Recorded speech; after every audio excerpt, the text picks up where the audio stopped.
Bueno, buenos días y primero agradecer a la organización de este proyecto tan bello, que me gusta hasta el nombre, lo de Capacité y Capacidad, ¿no? Y especialmente a Javier Gallego, que es el que ha sido el culpable de que esté aquí. Con esta presentación la verdad es que me lo pone muy difícil, porque después cuando me escuchéis dirá... Pues vaya rollo, tampoco era para tanto, pero bueno. También deciros que para mí, tengo que confesarlo y me da vergüenza, es la primera vez que piso esta ciudad, pero estoy seguro que no va a ser la última que la pise, porque creo que es una ciudad que simplemente la escala, que es una escala humana, tiene unas posibilidades, como ya se está viendo como desde hace tiempo, por los proyectos que me contaron ayer cuando estuvimos cenando, para desarrollar muchas ideas que en ciudades a la escala de Madrid es más difícil de desarrollarlo, a menos que vayas a la escala de barrio. Bueno, dicho esto, me gustaría estar ahí, estoy aquí un poquito encerrado, pero es la dependencia de las diapositivas, ¿no? Me pidieron que diera una conferencia que intentara ligar dos conceptos, uno es el de salud comunitaria y otro el de actividad física, y que sobre todo aportara la experiencia en la ciudad de Madrid, de la puesta en terreno de algunas de los conceptos, de las ideas, de las estrategias que las leemos en los libros, a veces también nos las cuentan en las facultades, desgraciadamente las de medicina poco, pero que la dificultad luego es ponerlas en la práctica. Entonces, mi intervención de hoy es partir de algunos conceptos, pero sobre todo transmitir cómo desde el Ayuntamiento de Madrid hemos intentado llevarlo a la práctica con éxitos, con fracasos, porque también de los fracasos se aprende, ¿no? Primero, hay que partir, si partimos de uno de los binomios, es el de la actividad física. Yo sé que estoy en un foro de activistas de la actividad física y no hace falta hacer ningún tipo de publicidad con respecto a esto, pero a mí me gusta esta infografía que está en inglés y que resume de alguna forma algunas de las evidencias científicas, si queréis llamarlo así, con respecto a la actividad física, y una actividad física que es muy sencilla, que es caminar, que no es ir al gimnasio, no es hacer un deporte que necesita un equipamiento. Ahí lo tenéis, dicen, repasando los impactos en los diferentes, digamos, sistemas, pues dice que caminar nada más 2 horas a la semana puede reducir hasta un 30% el riesgo de accidente cerebrovascular. Con respecto a la memoria, caminar 40 minutos 3 veces a la semana protege las áreas que están implicadas en el desarrollo de la memoria. Con respecto al ánimo, 30 minutos al día puede reducir los síntomas de depresión hasta un 36%. El subir 3.500 escalones al día baja el riesgo de diabetes al 29%, y así, bueno, si queréis utilizarlo, repasa las ventajas sobre la longevidad, sobre el peso, por el sistema osteomuscular y sobre el sistema cardiovascular. Es decir, la actividad física y el caminar es como el bálsamo de Firabrás, es como la medicina que lo cura todo en este momento, y este es el mensaje que estamos lanzando en nuestras consultas o en los diferentes... Es como dice ahí, es ridículamente simple, ¿no? No hace falta ningún tipo de equipamiento, sino simplemente levantarse de la silla y empezar a articular las piernas. Es asombrosamente eficaz y además está científicamente probado. Sabéis que en este mundo el sentido común tiene que pasar por las estadísticas, por los intervalos de confianza, para que realmente tengan un valor. Y incluso más allá de algunas de las enfermedades en las que fácilmente asociamos el tema de la actividad física, como puede ser la diabetes o las enfermedades cardiovasculares. Incluso últimamente hay bastantes evidencias sobre la relación del sobrepeso con el cáncer, ¿no? Ahí he intentado resumir algunas cosas de un artículo que tenéis abajo en la referencia. El exceso de peso interviene en 1 de cada 7 muertes por cáncer en hombres y en 1 de cada 5 en mujeres en Estados Unidos. Por cada 5 unidades de índice de masa corporal aumentado, se aumenta el riesgo de cáncer, que en el caso del hombre es un 24% en el cáncer de colon, un 52% en el de esófago, y en el caso de mujeres el cáncer de mama en edades posmenopáusicas un 12%, el de endometrio 59%, etc. No os quiero aburrir, podríamos traer muchísimas evidencias y seguro que las manejáis o las vais a manejar en vuestra práctica, y sirve, insisto, para convencer a las personas que tienen que hacer actividad física si quieren mejorar su salud. Este es otro, voy a acabar aquí con esta parte. Es un estudio estadounidense famoso en el que cogen 3 cortes de personas que están en situación de prediabetes y lo siguen a lo largo del tiempo. Abajo en el eje de abscisas tenéis los meses, lo siguen hasta 48 meses. A una corte le dan metformina, como sabéis es el antidiabético oral más utilizado. A otra le dan un placebo, es decir, no le dan nada. Y a la tercera le hacen una intervención de cambio de estilo de vida, que es sobre todo alimentación y actividad física. Y como veis, al cabo de los 4 años, los que han tomado el placebo han tenido una incidencia acumulada de diabetes de aproximadamente un 38%. Un 38% desarrollaron diabetes, que es la línea azul de arriba, ¿no? Los que han tomado este medicamento, la metformina, lo reducen, o sea, la incidencia es de un 28%, pero fijaros la línea roja de abajo, que es los que simplemente hicieron cambios de estilo de vida en el que la actividad física era importante. La incidencia de diabetes, solo desarrollaron diabetes un 28%. Es decir, hay una diferencia de un 58% de la incidencia de diabetes entre el grupo que no tomó nada y el grupo que hizo actividad física. Entonces, utilizo esta diapositiva en mis cursos de formación para lanzar. Imaginaros que la línea roja fuera una vacuna, fuera un producto farmacéutico que desarrolla una industria farmacéutica que es la vacuna contra la diabetes. Y entonces esta industria farmacéutica hace un lobby, como sabéis, muy fuerte, y le dice a las personas que existe esta vacuna en Francia, por ejemplo, pero no ha llegado a España. Y entonces la administración pública no la financia, ¿no? Imaginaros cuál sería la reacción pública, ¿no?, al acceso de esta vacuna. Pues bien, esta vacuna existe, se llama actividad física y cambios de alimentación, pero todavía no está interiorizada como un instrumento eficaz, ¿no? Bueno, la cuestión, todo esto lo sabemos y sobre todo insisto en este público que está totalmente entregado hacia esta idea, ¿no? Pero esto no es lo fácil es la idea de cómo recetamos esta medicina y sobre todo cómo conseguimos la adherencia a este tratamiento en el caso de que pensemos en la actividad física, ¿no? Con respecto a esto quería comentaros algunos puntos estratégicos que nosotros en la ciudad de Madrid seguimos, ¿no?, para pensar en el cómo hacer, ¿no? Uno de ellos, utilizamos las ideas de Geoffrey Rose. Muchos del público lo conocéis.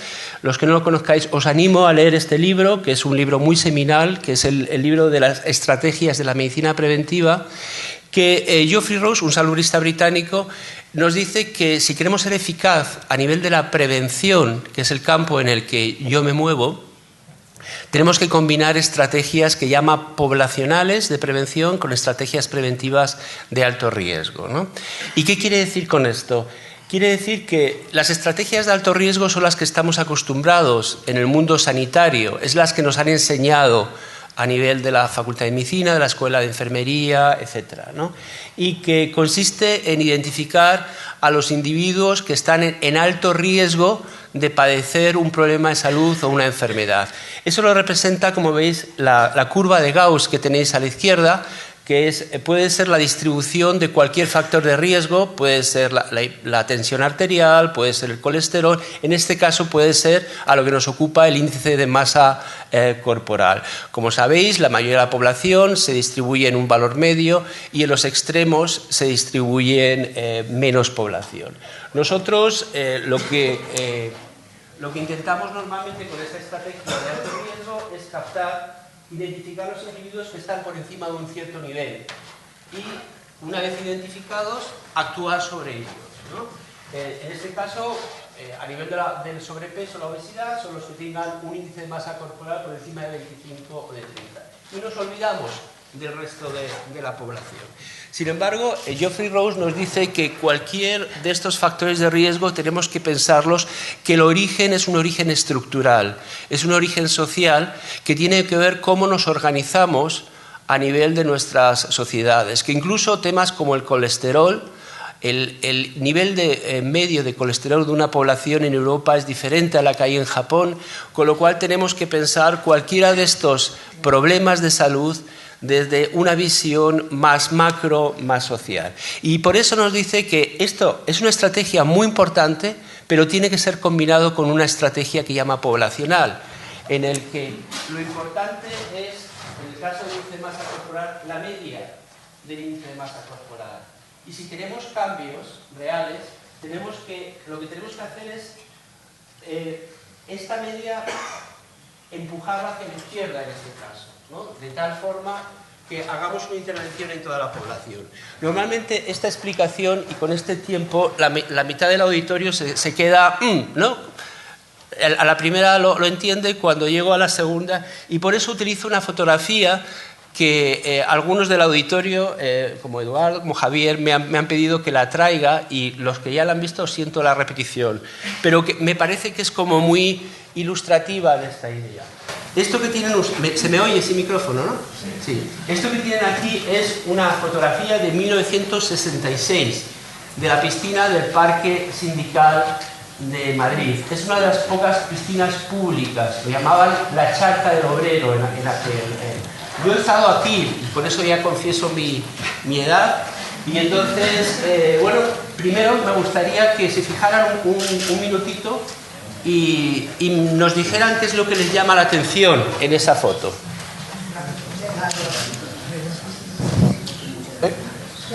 Delgados, caray, a la primera. Unos dicen, está petado. Otros dicen, caray, hay más hombres que mujeres, ¿no? Pero efectivamente, yo la traigo por eso. Fíjense ustedes qué cinturitas hay. Y entonces, cuidado para la gente más joven del auditorio. En el año 66 podría parecer que pasábamos hambre. No pasábamos, los años del hambre ya habían pasado, ¿no? Y lo que pasa es que comíamos diferente, eso es cierto. Y sobre todo, nos movíamos de forma diferente. ¿Sí? Yes. But in Spanish. Nos movíamos de forma diferente y eso es importante. Si yo os muestro una piscina pública en este momento de Madrid, os diré que las imágenes son diferentes. ¿Qué quiere decir esto? Si realmente queremos abordar el problema de la obesidad, es importante identificar personas que estén obesas y es importante ayudarles a reducir el peso. Pero con eso no habremos resuelto el problema de la obesidad. Entonces tenemos que combinar estrategias de alto riesgo, que es identificar personas obesas, con estrategias poblacionales. Tenemos que repensar la ciudad. Tenemos que hacer fácil a las personas que se quieran mover de forma diferente. Tenemos que repensar los transportes, la movilidad, qué factores hacen que yo por la mañana decida dejar mi coche y tomar o el transporte público, la bicicleta o el andar. Eso es la combinación de estrategias poblacionales con alto riesgo. A que ahora con la fotografía se entiende bastante mejor. Bien. La cuestión es que en salud pública sabemos hace tiempo que no basta con la información, no basta con ser Pepito Grillo de las personas trabajando en la mala conciencia, sino que tenemos que impulsar cambios en el entorno que faciliten vivir de forma más saludable. Es la idea de salud en todas las políticas públicas y lo que yo digo de pasar de Pepito Grillo del individuo a Pepito Grillo del político, las políticas de las políticas públicas. Y esto es en cuanto a combinación de estrategias poblacionales y de alto riesgo. Otro tema importante es el tema de la equidad en salud. Vivimos en ciudades, y Madrid también, en que hay grandes diferencias de salud entre unos barrios y otros. A la izquierda tienen ustedes un mapa de la esperanza de vida media entre barrios de mi ciudad. Hay una diferencia de 9 años entre los barrios más ricos y más pobres. Diferencias no solamente territoriales, sino entre grupos sociales definidos por clase social, por género, también por etnia. Esta fotografía que tienen ustedes ahí es un paseo saludable con mediadoras gitanas en Vallecas, con mujeres gitanas, en las que también tenemos que pensar que cada minoría cultural tiene sus propios referentes, también con respecto a la actividad física y la alimentación. Y esas diferencias no solamente es en indicadores tan gruesos como la mortalidad, sino también en indicadores como son los hábitos de salud. Esta es una gráfica a lo mejor un poco complicada, simplemente decirles que lo que hace es, en un estudio de salud nuestra, indicar la prevalencia que hay de 3 factores de riesgo, que es la dieta desequilibrada, que la tienen ustedes en rosa, el sedentarismo en tiempo libre en amarillo y el sobrepeso o obesidad, es decir, el tanto por ciento de ciudadanas que tienen un índice de masa corporal más de 25 en los 21 distritos de la capital. Lo único que tiene la particularidad de que están ordenados en función de la renta media. A la izquierda tienen ustedes los distritos con la renta media más baja y a la derecha con la renta media más alta. Entonces, como verán, la situación es preocupante en todos los distritos, en el que los 3 factores de riesgo están presentes en más del 35% de la población, es decir, 1/3 de la ciudadanía de esos distritos en Madrid tienen esos 3 factores de riesgo presentes, pero hay un gradiente social, con lo cual los distritos que están situados más a la izquierda, como Usera, Villaverde, Vicálvaro, superan los 3 la línea roja del 50%. Bien, esto es con respecto a, digamos, la estrategia. Y hemos hablado antes de actividad física. Queda el segundo binomio de la intervención, que es salud comunitaria. ¿Qué entendemos por salud comunitaria? La idea de la salud comunitaria es que el territorio es una unidad interesante para trabajar. El territorio puede ser una unidad de análisis y de intervención, porque cuando hablamos de salud comunitaria hablamos de 2 cosas. Un territorio concreto, puede ser una ciudad como Huesca, puede ser un barrio concreto, que tiene una serie de vínculos familiares, sociales, que tiene una vida cotidiana en el que se desarrolla posibilidades de malestares y de bienestares, y en donde cuando afrontamos un tema como la obesidad o como la actividad física, ahí es donde se visibilizan más claramente estos determinantes sociales que hace que esa obesidad haya una distribución social, es decir, en el que sabemos, hay una información de cuál en la vida cotidiana, qué elementos facilitan o dificultan el comer de una forma u otra o el moverse de una forma u otra, ¿no? Eso significa que tenemos que hacer una actuación diferenciada y específica. Lo que yo les cuente de Madrid no tienen que ustedes que trasplantarlos aquí a Huesca automáticamente, porque probablemente haya diferencias específicas que no tienen nada que ver con la de Madrid. Y el segundo elemento, he hablado de salud comunitaria y vida cotidiana. El concepto de vida cotidiana tiene mucha miga, porque estamos acostumbrados desde la sanidad a hablar de la anormalidad, ¿no?, de lo patológico. Y tenemos tal vez que repensar lo normal, lo que supuestamente es normal y que se desarrolla en esta vida cotidiana. Y el segundo elemento, como les intentaba decir, es el protagonismo de la comunidad. O sea, cualquier cambio que tengamos que hacer, como os decía al principio, no basta con nosotros desde nuestro saber técnico profesional, sino nosotros ese saber técnico lo tenemos que cruzar con el saber de la comunidad, que sabe qué es lo que tiene que hacer para que en su vida cotidiana ataque más o menos el frigorífico o levante, con perdón, el culo de la silla y se mueva de una forma o de otra. Es merced a ese cruce de saberes en el que no solamente con decisiones colectivas, sino también con la toma de conciencia de que elementos como cómo está mi barrio, qué infraestructuras tiene, qué posibilidad de acceso a polideportivos, qué tipo de... Es muy importante para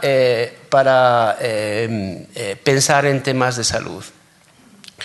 Bien, esto es un poco, perdónenme, a lo mejor es esta introducción, digamos, conceptual y estratégica sobra, pero lo que probablemente interese más es, bueno, esto cómo lo hemos llevado a la práctica, cómo nos hemos organizado, qué proyectos hemos avanzado. Primero decirles que, y esto es importante, que Madrid tiene una peculiaridad, y es que el Ayuntamiento de Madrid ha conservado una red de centros municipales de salud que no tiene parangón en otra parte de España. Es decir, en muchos municipios, no sé aquí concretamente qué recursos tiene Huesca, pero Zaragoza sé que se conserva un centro municipal. Nosotros hemos conservado una red de centros municipales que se llaman Centros Madrid Salud, que son 24, donde trabajan más de 500 profesionales y están distribuidos por los diferentes distritos de la ciudad. Los equipos son equipos multiprofesionales de medicina, enfermería, trabajo social, psicología, psiquiatría, etc. Es decir, parecido a lo que son los equipos de atención primaria, pero también con profesionales del ámbito psicosocial. Bien. Y con turnos de mañana y tarde, lo cual es muy importante cuando trabajamos a nivel de intervención comunitaria. Como ustedes saben, el turno de mañana es importante para la intervención en ámbito educativo, pero si queremos hacer actividades comunitarias, la mayoría se desarrollan por la tarde. Entonces, hace 8 años nos contrataron a un grupo de salubristas que veníamos de la Dirección General de Salud Pública de la Comunidad de Madrid para darle una vuelta a estos centros, ¿no? No me da tiempo a contarles qué es lo que hacían antes, pero nos pidieron convertirlos en una red de centros de salud comunitaria o de salud pública. Entonces, lo llamamos un proyecto de reorientación comunitaria y, como todos los proyectos, bueno, necesitábamos un lema. Nos inventamos un lema muy tonto que se llamaba de las batas a las botas. Ya veo que está teniendo éxito la conferencia, están viniendo más personas, ¿no? Está bien. Vamos a darles un poquito de tiempo para que se sienten. Bienvenidos, bienvenidas.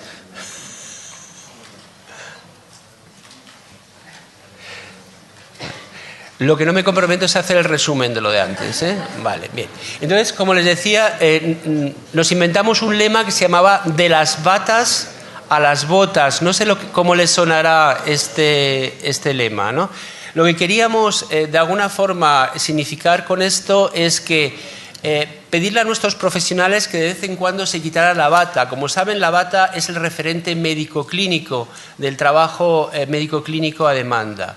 Y que se pusieran las botas, es decir, en el sentido de salir a la comunidad, salir fuera del centro para encontrarse con otra mirada. Es también un cambio de mirada. Habitualmente, cuando trabajamos desde los centros sanitarios, la mirada la ponemos en la sala de espera. Nosotros trabajamos lo que hay en la sala de espera, pero tenemos que pensar que a veces no todo lo que nos viene a la sala de espera es la necesidad. Y a veces hay necesidades que no generan demanda. Por eso, trabajar la comunidad, trabajar estos aspectos que decíamos antes que son fundamentales para la promoción de la actividad física, significa el quitarse la bata. Quitarse la bata, y tiene muchos sentidos, porque también es quitarse el poder que hay detrás de la bata.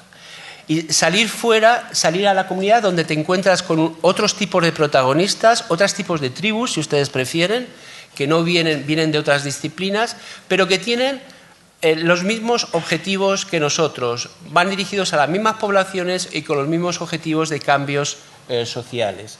Esa salida también significa hacer alianzas, que es lo que representan esos puños entrelazados. Y bueno, es el proyecto que, como les decía, arrancamos en el 2008, que entonces se llamaba Estrategia Gente Saludable. Y en la última legislatura, con el cambio legislativo, se llama Estrategia Barrios Saludables. Nuestra obsesión ha sido convertir estos centros en centros especializados en prevención y en promoción de la salud. ¿Cómo nos organizamos? Nos organizamos en una parte en lo común y en lo específico. Lo común lo definen los 9 programas marco que tienen ahí, que son programas de promoción de la salud en el ámbito educativo, de salud sexual y reproductiva, de envejecimiento activo y saludable, etc. Y uno que es el de alimentación, actividad física y salud, que tiene el acrónimo de ALAS. No voy a detenerme porque no me da tiempo al resto. Esto, como les decía, los programas marco definen lo común.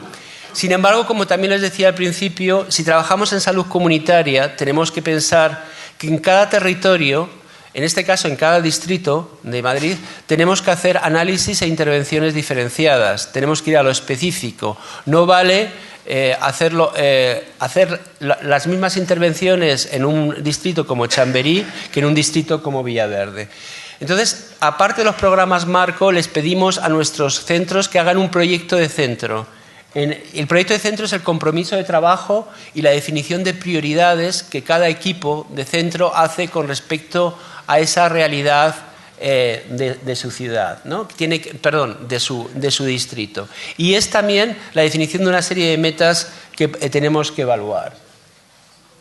Otro tema importante, como les decía antes, es el acordar con otros protagonistas.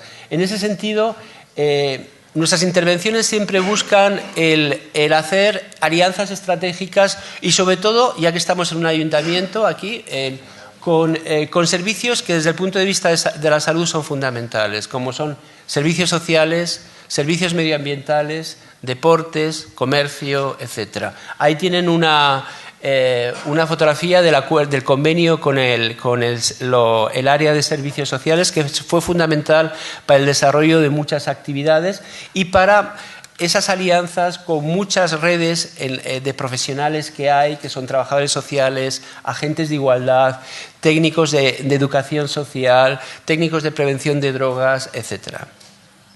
Las alianzas no solamente son con dispositivos municipales, sino con asociaciones, con fundaciones, con universidades. El proyecto lo arrancamos en el 2008.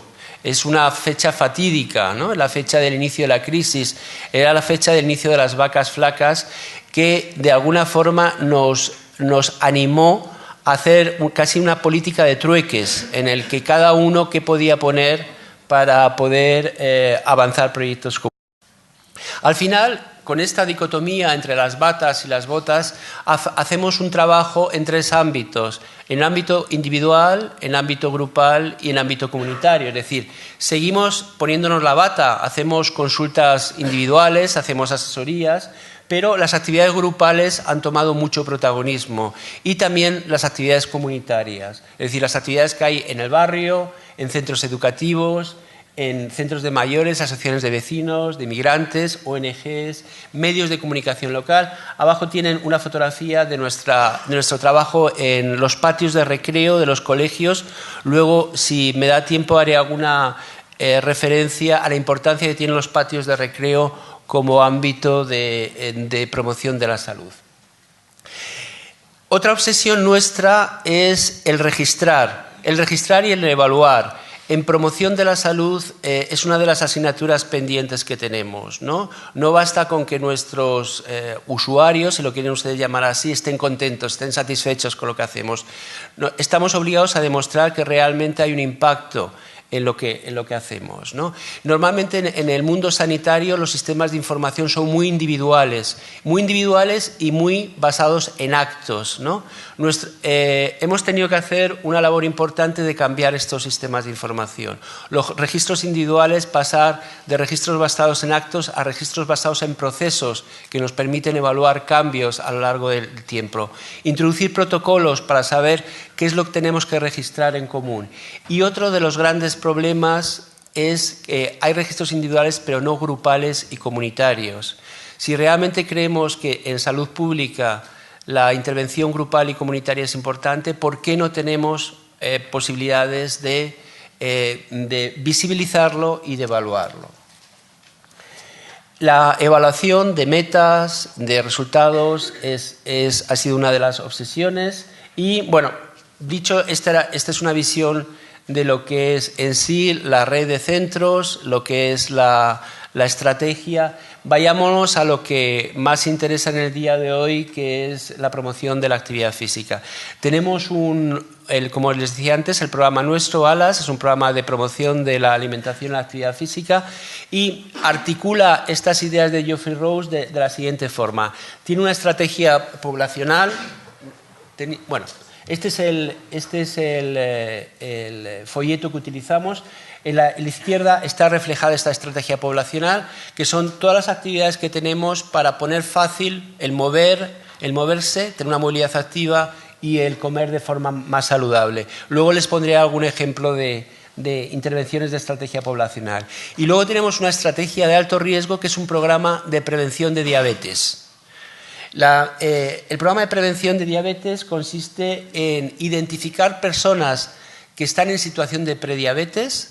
La población diana son mayores de 35 años, que no hayan tenido, por supuesto, diagnóstico de diabetes, pero hacemos una búsqueda activa en el tramo de edad entre 50 y 69 años, donde hay mayor prevalencia y mayor riesgo. Utilizamos un test muy sencillo, que probablemente le conozcan, es el test FINRISK. Es un test de 8 preguntas, es como los textos que ustedes rellenan en la peluquería, ¿no? Cuando están esperando, ¿no? Que dicen, ¿es usted tímido? No, tímida. Entonces van rellenando, le dan un score al final y sí, soy tímido o no soy tímido. Pues esto es igual, de una forma muy sencilla.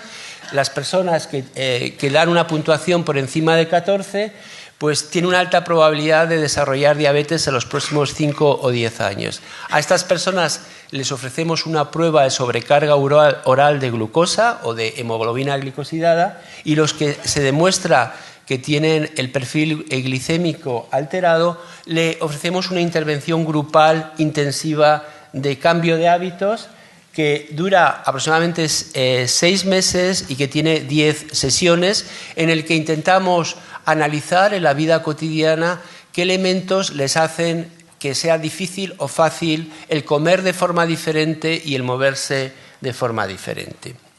No me voy a centrar en ello, simplemente decir también que los resultados a nivel de la evaluación están siendo esperanzadores. Estamos consiguiendo cambios importantes de parámetros clínicos, no solamente de la glucemia y del propio FINRISK, sino también de parámetros bioquímicos como son los perfiles glicémicos, la tensión diastólica, el peso, etc. Es decir, es una medicina que, como sabíamos, funciona y podemos demostrar que merece la pena esta intervención. A ver, sí. Bueno, ¿y qué hacemos más? ¿Cómo lo hacemos? Esto es en cuanto a las estrategias de alto riesgo. En cuanto a estrategias poblacionales, lo fundamental es trabajar con otros, es aprender de otros. Aprender de otros, por ejemplo, ha sido colaboraciones o alianzas con la Escuela de Nordic Walking de Madrid, que nos enseñó, aparte de nuestros equipos, a utilizar la marcha nórdica como una herramienta de la promoción de la actividad física, o buscando alianzas con diferentes protagonistas. Esta es una alianza con la Asociación de Diabéticos de Madrid y con los mercados municipales de Madrid, que tiene una red de mercados muy interesantes, en el que quieren promocionar los mercados, donde, como saben ustedes, hay más acceso a alimentos como las frutas y verduras frescas, y pues también nos quitamos a veces la bata y salimos a ámbitos tan poco sanitarios teóricamente como es un mercado. Otra alianza muy importante, y estoy en el ámbito adecuado, es con deportes, ¿no? Salud y deportes están abocados a entenderse, porque en el tema de la actividad física, y ustedes lo saben mucho mejor que yo, pues tenemos muchas cosas que ganar. Empezamos a trabajar con la Dirección General de Deportes. Ellas tenían un programa que se llamaba Caminar en Madrid, en el que tenían monitores deportivos para hacer rutas, pero no les estaba llegando gente, ¿no? Entonces, bueno, pues nosotros hicimos la alianza en el sentido de que personas que venían a nuestros centros les ofrecimos hacer estas rutas y empezamos y fue un éxito, ¿no? El problema es que muchos de estos recursos eran recursos externalizados, vino la vaca flacas, como decía al principio, se despidieron a los monitores y parecía que, bueno, pues se había acabado las caminatas, pero nuestros profesionales se engancharon. Y entonces decidieron, bueno, pues lo vamos a hacer sin monitores deportivos. Sé que no es lo mismo, como ustedes, lo ideal es hacerlo, pero empezamos a hacerlo. Y el siguiente paso es estas rutas que habíamos identificado, ¿por qué no las consolidamos? Para ello, me parece que se me han cruzado uno. Bueno, estos eran otros ejemplos en el que también colaborábamos con iniciativas interesantes. Saben ustedes que está de moda, los que trabajamos en los ayuntamientos, cada 2 por 3 hay demandas de hacer caminatas populares. Utilizamos los grandes campeones como Vicente del Bosque para, de alguna forma, sensibilizar más a la población sobre esto. Participamos en proyectos de otros. Por ejemplo, ahí antes mencionaban de Huesca, Ciudad de los Niños y Niñas. Todos estamos enamorados de la filosofía de Tonucci. Nosotros también en Madrid tenemos un proyecto que es el Camino Seguro al Cole, o el proyecto STARS, que es un proyecto que lo que hace es promocionar el uso de la bicicleta para el acceso a la escuela, en el que no son proyectos nuestros, pero son proyectos con un impacto de salud fundamental, y lo que hacemos es poner nuestro granito de arena con respecto a los mismos. Por supuesto, cuando decimos apoyar proyectos de otros, todos los proyectos que tienen que ver con el fomento del uso de la bicicleta o con una movilidad activa, como ustedes sabrán, ahora en Madrid estamos empeñados en cambiar la movilidad.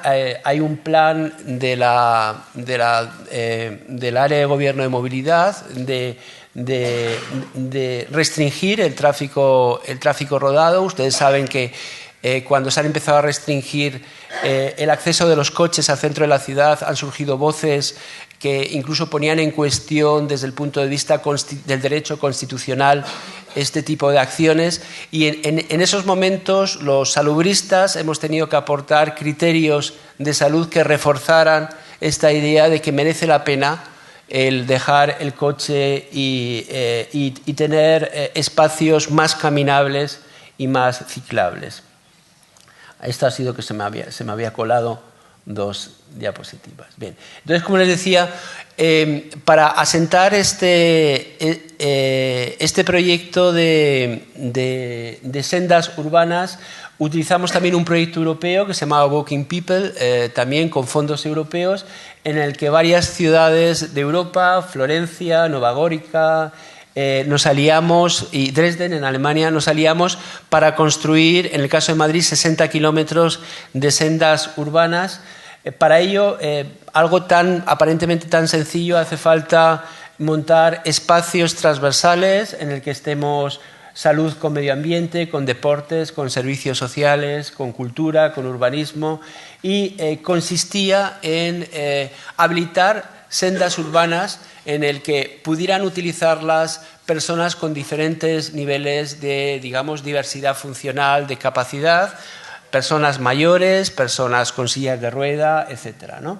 Intentamos superar una tendencia que hay bastante frecuente de hacer las sendas urbanas nada más en los centros de las ciudades, en zonas turísticas que sirven para la visibilidad, pero que sabemos que al final quien las utiliza suele ser las clases medias, medias altas, que son los adoptadores tempranos, y normalmente en aquellos distritos que son más periféricos, en donde hay más prevalencia, como les decía antes, de obesidad, de sedentarismo, normalmente no se tiene acceso a este tipo de sendas.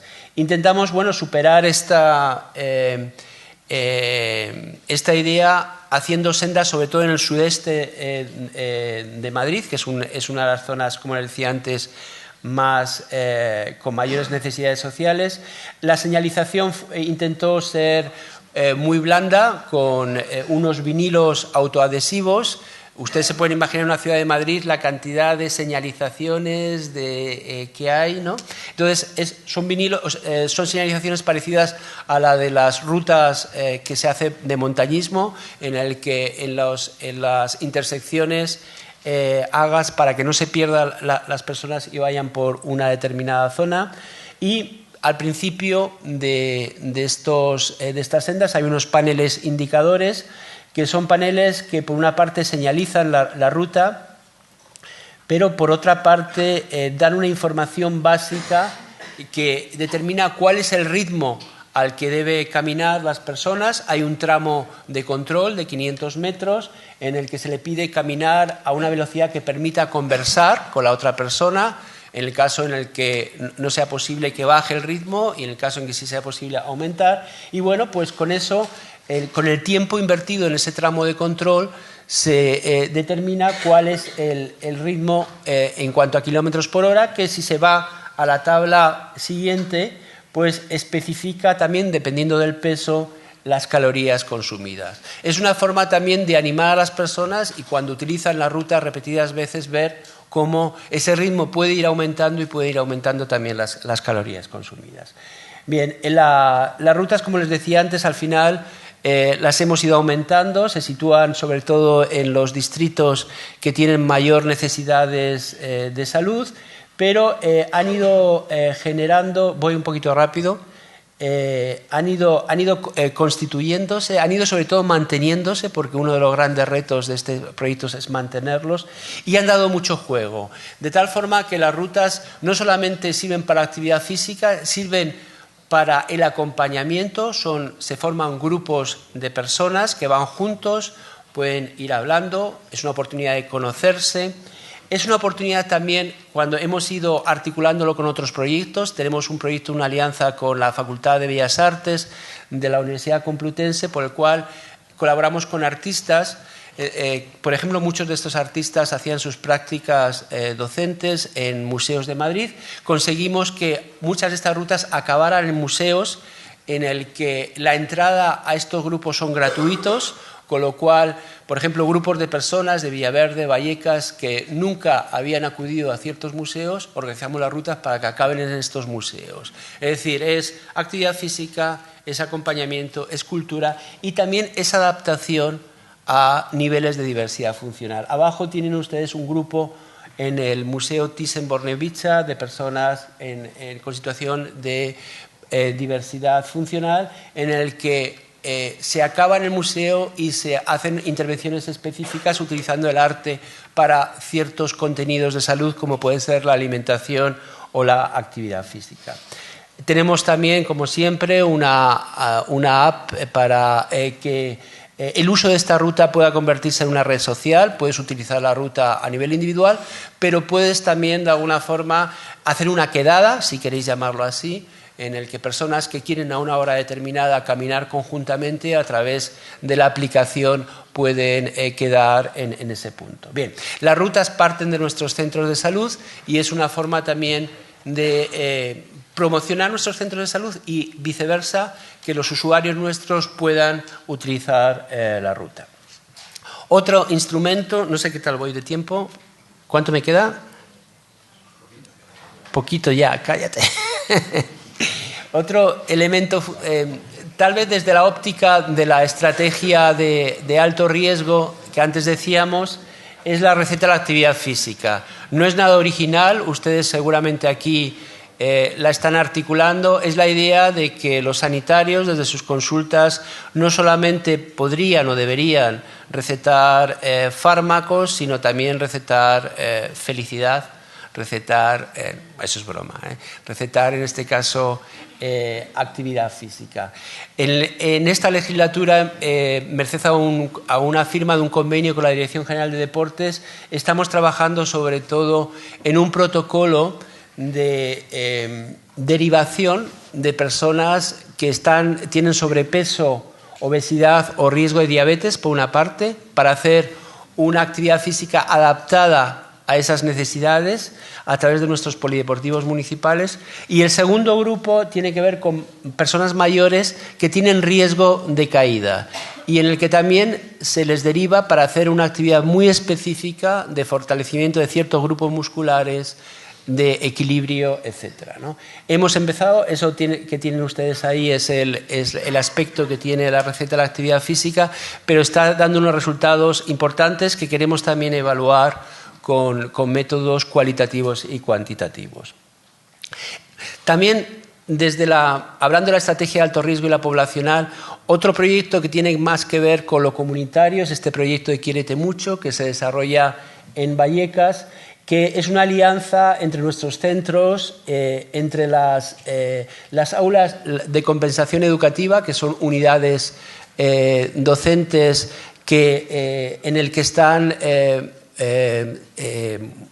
están jóvenes en situación, digamos, de riesgo de fracaso escolar, y es un proyecto de ocio, no sé si ocio saludable, no me gusta la palabra, pero es el poder dar alternativas a personas jóvenes para poder hacer cosas lúdicas, apetecibles, que pueden ser desde un programa de intervención en radio hasta actividades de juego, talleres de ligue, también, no he traído aquí la diapositiva, y en el que lo traigo porque la utilización del gimnasio es uno de los elementos que nos ha dado mucho juego, y otra actividad física como es el baile, ¿no? Hay un proyecto de Comunícate Bailando en el que a través de bailes, incluso de profesores de breakdance, etcétera, nos está dando mucho juego de llegar a poblaciones de jóvenes que normalmente no les mola, si queréis llamarlo así, el ponerse en contacto con gente tan seria como nosotros y tan canosas, ¿no? Bien, estoy acabando, ¿eh? Uno de los proyectos que me preguntaban que había cierto interés es Madrid Ciudad de los Cuidados. No me va a dar tiempo a mencionarlo, simplemente decirles que uno de los ámbitos de trabajo de Madrid Ciudad de los Cuidados es el cuidado del espacio público, y dentro de ello hay un proyecto que yo creo que les puede interesar, que tiene que ver con el patio de las escuelas, como les decía antes, ¿no?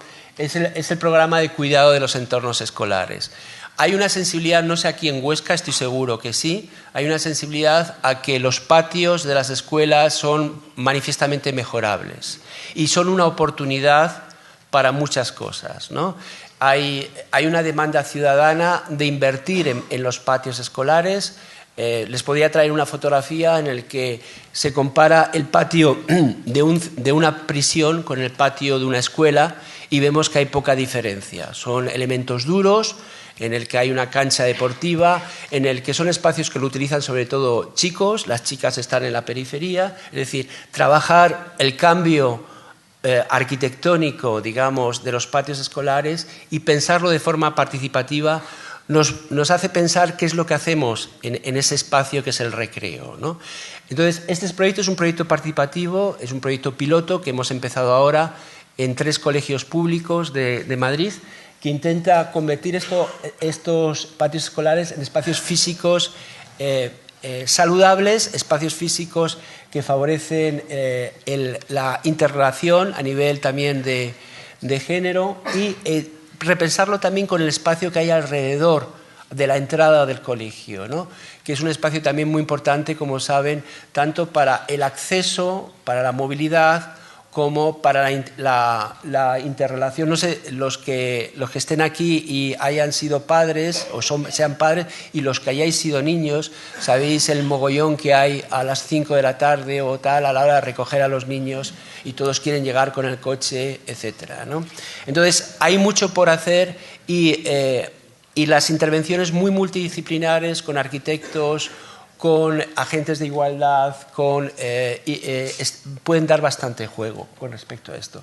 Decir también que está de moda la perspectiva de activos en salud, pasar de la idea de ver el vaso medio vacío, que es el vaso de las necesidades de salud, a verlo medio lleno, y dentro de esta confección de los mapas de activos, el identificar oportunidades de actividad física son importantes. Y bueno, me callo aquí. Aquellos del auditorio que les haya interesado algunos de estos proyectos, digo, visiten nuestro bar, ahí tienen ustedes la la página web nuestra, pero por supuesto son invitados, y esto es verdad, esto es sincero, a si queréis conocer alguno de nuestros proyectos, incluso los que tengáis la posibilidad, si queréis hacer alguna rotación por alguno de nuestros centros, tenemos un programa docente que yo creo que bueno, pues ha interesado bastante a los residentes, a los estudiantes de máster y pregraduado,